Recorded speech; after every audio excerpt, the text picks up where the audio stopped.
If you're losing money through trading, watch this because I'm going to help you to fix that problem. Big thing to understand is to know when to stay out of a market. A big part of that is knowing when the market is tradable and when it is not tradable. A big part of that on top is to have a systemized approach into how you go to the market rather than going to the market saying, I'm looking for trades.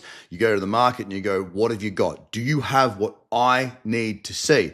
In other words, you set the rules for you to operate within this dynamic market. So I've got a perfect example today that I wanted to do a video on because doing my scan with my Discord community this morning, scanning through over 400 crypto pairs, I found a very common theme. A lot of charts were setting up seemingly, but then the last little point or one point in particular stopped me from being in them. Now, let me show you first of all the sort of thing I'm looking for. Okay, so where is it? CTK. I have raised a long order on CTK today. What I'm looking for here, and before I go any further, there's no secret to what I do. Yeah, I've got strategies that are checklist based, but I can explain everything that I use because it's easy and I want you to do well. And I want you to simplify what you're looking at without having all the crap all over your charts because that's what people tell you you need. You don't. You need to understand price, action, and trend and have a couple of things there to help you with that. I've got the 10-period exponential moving average, as you can see over here, and I've got the 20-period moving average, exponential moving average. I have the MACD, but I get rid of the signal line. I get rid of the histogram. Why? Because I don't use them. I don't need anything there that I don't use, I don't want to see. I use trend, a higher low, a higher high, pulling back into what I call the cradle zone, a bullish candle right there. I raise my order. I need another higher time frame to confirm the direction and to really say the same thing. Higher low, higher high, pulling back in the cradle zone, boom.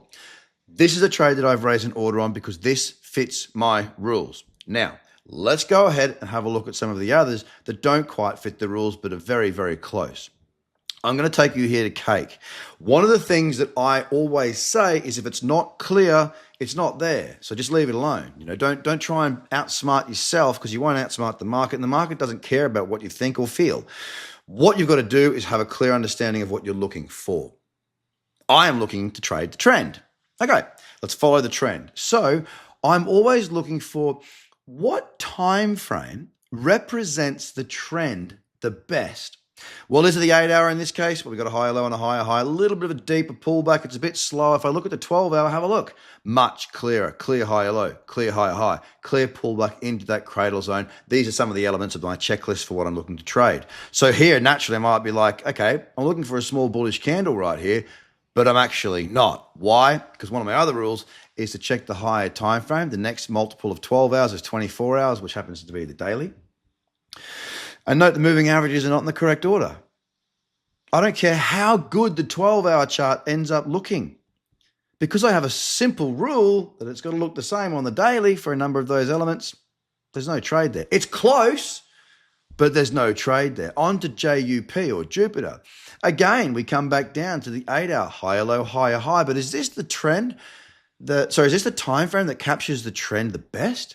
I'd say the 12 looks better. Clear higher low, clear higher low, high, back into this cradle zone in the moving averages. Very, very nice. Let's check the 2-day to make sure there's a trend there and the moving averages are in the correct order. That is 10 above the 20. There's a clear trend there, but the moving averages are not in the correct order. So I don't care how close it is, doesn't meet the criteria, it's out the door. Next up, we've got red. Again, beautiful higher low, higher high. Is it the 8-hour? Let's look at the 12. 12-hour looks really nice. Good higher low, clear push higher. It's very straightforward. Clean as day, that trend.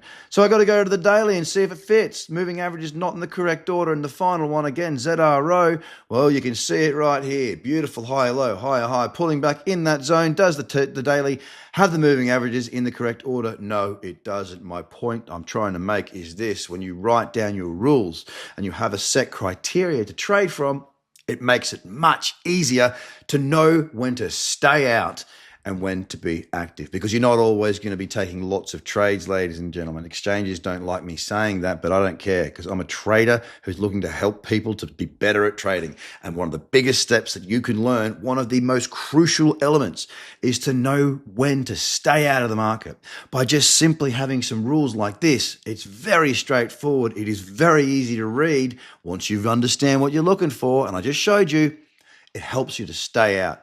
Staying out of the market and having no positions on is actually having a trade on. Because if you are to put a trade on, you are carrying risk. To have no trade on, it means you have no risk, but you have no upside. But saving your money is often more important. And what I always say is keep what you have, and the profits will come if you do what good traders do. Well, guess what? Good traders are not trading at the same rate of knots every single day. We're waiting for the right opportunities and the market to give us the right set of conditions, and then we make our money. When we make it, we keep it. I hope you keep it too. Have a great day. Join my free newsletter and I'll share more of this type of stuff. Cheers, guys. Bye for now.